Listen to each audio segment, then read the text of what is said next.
Ụmụnne m ndị Igbo ndewonu. Anyị abatago n'agba nke abụọ n'ife nkọwalụ na-agba nke izizi. Ọ bụ na ị genubeghị ife onyonyo nke izizi m mere, ije gee ya bụ ife n'ife gbasatara ile ana na igo ana, ife ọghọm nwere ike ịdakwasa na ọ bụ na ile ana na ọ bụ na ịga n'usoro kwesịrị ekwesị, na ngị nwa bụkwa na onye na-ego ana na ọ bụ na isoghị ya n'usoro ziri ezi. Ụmụnne m, anyị ga-eneba anya maka ndị na-ego ana n'ala Igbo. Asịkwa na ile ana adịrọ mma maọbụ na igo ana adịrọ mma, mana ka the purpose ị chọrọ iji wee go ana n'ala Igbo anyị, nya bụ ife anyị chọrọ ka anyị nebata anya.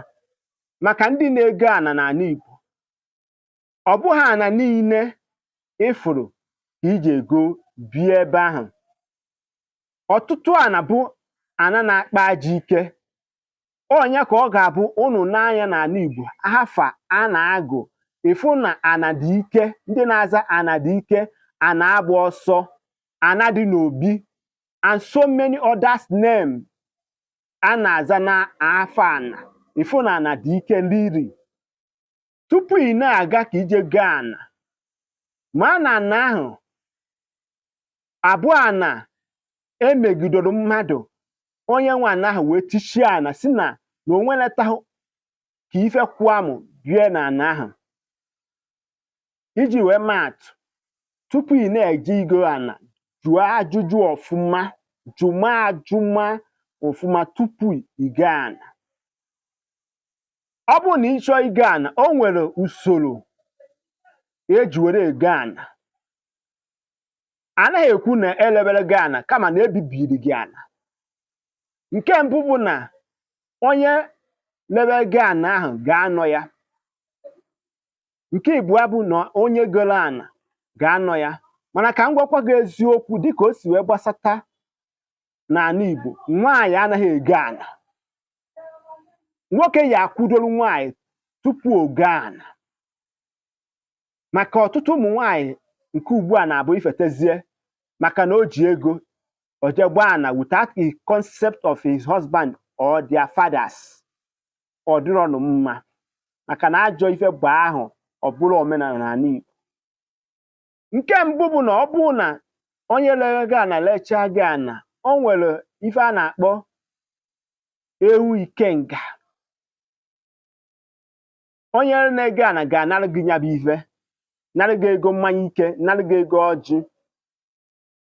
Ọ ewu ọ ga-ebu n'obi be nna ya wee gwa ndị mbụ, wee gwa ndị ichie, wee gwa ndị buru ha ụzọ wee gaba ife. Nekwanụ na mgbabiri Okeke maọbụ nwa Okeke na-agbabiri nye ka m wee mee ife dị otu a, ka m wee mee ife dị otu a, ka o ji wee barụ m wee barụkwa unu na ngwuru a. O kwucha anya bụ ife, den ọkpọ nzu, ọkpọcha nzu, ọma edo, ọmacha edo, ọ ga-ejikwa mmiri iji wee mee gịnị, iji wee kwudo na ife ọbụla ga-eme gịnị, jee nye unu nsogbu na ana unu goro ka ọ jụọ oyi tupu egbue ya bụ ewu. Mata burugbuo ewu na-abụwa ewu na-ata ime. Nne ewu na-ata ime ka a na-eme maka na nne ewu bụ ọmụmụ ka ọ bụ nyere Igbo. Onye ka ọ ga-abụ ụfọdụ na-anaba ya n'ego, ụfọdụ na-ana ya n'ego, mana nke nwa bụ onye kwụrụ ụgwọ ahụ, biko kaba arụ ka ị dịkwa sure na ndị mere ya bụ ife. Nke abụọ dị n'ime ya, gị nwa bụ onye goro ana, o nwere ehu a na-akpọ ehu eji were etichi ana. Ehu eji etichi ana. Ana ahụ ị ga-eme gịnị, ị ga-egbu ya ehu eji etichi ana. Ehu eji wee tichie ana bụ jee ekwuzi nọ gị nwa bụ onye nwe ana ahụ. Onye ọzọ enweghị ike ime ana ahụ. This is an exchange iji wee gbanwere ụdị ọ na-abụ iru asị document. N'ala Igbo bụ exchange.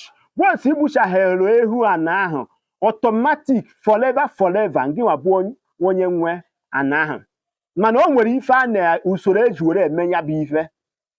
Nke mbụ bụ na ọ bụrụ na nna gị nọ ya, ọ nna gị ji eme gịnị, ji abịa mee gịnị, gbuo ehu ntichi ana ahụ. maọbụ nwanne mpa gị, okenye ga-adịrị involve and onye helebe gị ana ga-adịkwa involve ya bụ ife. Ha ga-anọdụ ya. Eji nzu, eji edo, eji mmanya ike, a na-akpụta agbọghọ ehu. Ejie na ana ahụ ekwuwe ihe niile eji ekwu wee gudowe wee kpedowe rue. Ihe ọjọọ dị na ana ama nso m. O nweghị ihe ọjọọ emere na ana maọbụ onye megidere na ana maọbụ onye etiri na ana maọbụ na ọ bụrụ na ana na-achị ọkụ, na ọ bụrụ na ana bụ ife ga-eri mmadụ, na-eji m ehu a were agbanwe ya bụ ife. Is a ritual. Is a ritual. Onye ọbụla bụ onye Igbo ma ife m na-ekwu. Ngwa ngwa nna gị kwudocharụ kpedochaa, ewee gbuo ehu aha. A na-egwu gị ana wee megoro ihe niile. Is a ritual. Emechaa ya automatic ana ahụ abụgo nke gị nwa. Ibido mezie gịnị? Mewezie ife ị chọrọ iji ana ahụ were mee. Mana tupu ịlụwa ife na ana ahụ, o nwere ife a na-akpọ ehu eji eme foundation. Ehu a na-egbu wee mee foundation. Ọ bụrụ na ịchọgo iru n'elu mana iji ajụkwa ese ọ ga-ebe nnọọ ọfụ. Shebi na-agba nke ịtọ ka m kọwalụ gị ife ị ga-emedoro tupu ibido ịrụ ụlọ.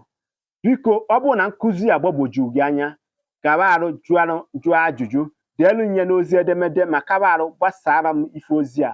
Ọ bụrụ na ọ bụ mbọsị mbụ ị na-afụ, masị gị nnọọ sonyere ma gbasara m ozi. Gaa na ma YouTube page ka ị were anya gị mee gịnị, gbara onwe gị ife nkiri. Aka m bụ onye nke gị bụ Maazi-UC Igbo, onye anwụ na ngwọ, na nke bụ ndị nkwụ na-abịa. Ndị be anyị, ndewonu.